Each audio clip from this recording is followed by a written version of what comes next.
Well, hello again. My name's Dennis Fancier. I'm a Giving Ministry Advisor with the Diocese of Newcastle.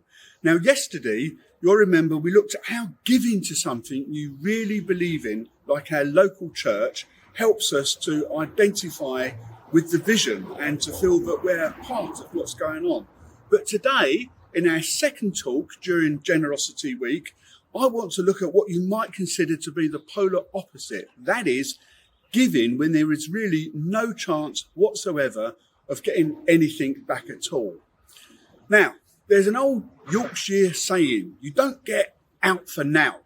And I suppose really being here in the Diocese of Newcastle, I should do my very best at a Geordie accent and say, you don't get out for Newt.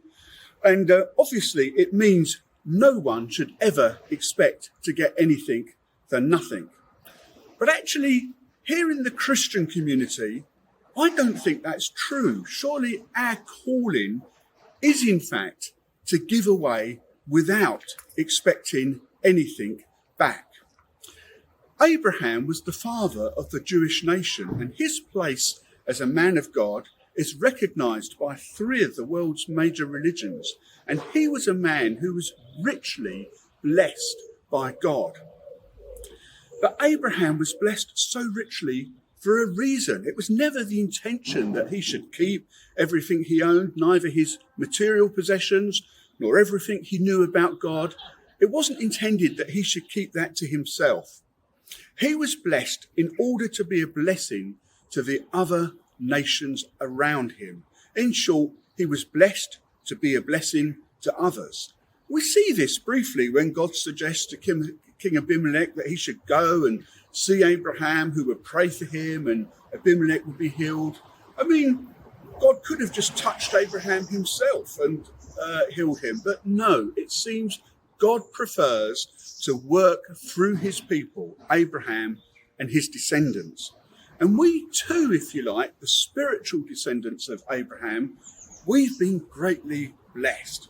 Now, you might not feel you have a lot, but you do have one thing which is priceless, and that is we have come to the position of having faith in God. And that's the most valuable thing of all. There'd be no point in having all the money in the world if you didn't have faith in God. That's a paraphrase of what Jesus said in Mark chapter 8, verse 36. One of the reasons we are here is to bless others around us, to act and speak on God's behalf as his ambassadors, if you like. Jesus put it this way: freely you have received, now freely go into the world and give. That means give away for nothing, out for now, oot for noot. So this Generosity Week, why don't you give something away with no expectation of return? Maybe a gift to a friend or a neighbour or a person in your church. Maybe it's even time to review your regular giving to the church to see if you can find it in yourself, perhaps to be a little bit more generous. Don't be thinking, hey, what does the church do for me? Why should I give? Think instead, freely I have received. Take a minute to worship God in whatever style you feel comfortable with, and thank him for the fact that whatever your story, whether you were brought up in the church or through some specific life event, or maybe through a series of different incidents, reach the point of believing in God, of finding faith in him, you have received freely. And let that be the motivation to give freely, not wanting or expecting anything back. And the same goes for our churches. It's a fair point, perhaps, that the community wants the church to be there for them when they need it, but aren't always willing to contribute to its upkeep. But another way, why not look at life a slightly different way? Why not see our presence in the community as an opportunity to give, to be a blessing to those around us, to give without any expectation that our generosity should be acknowledged or rewarded in any way.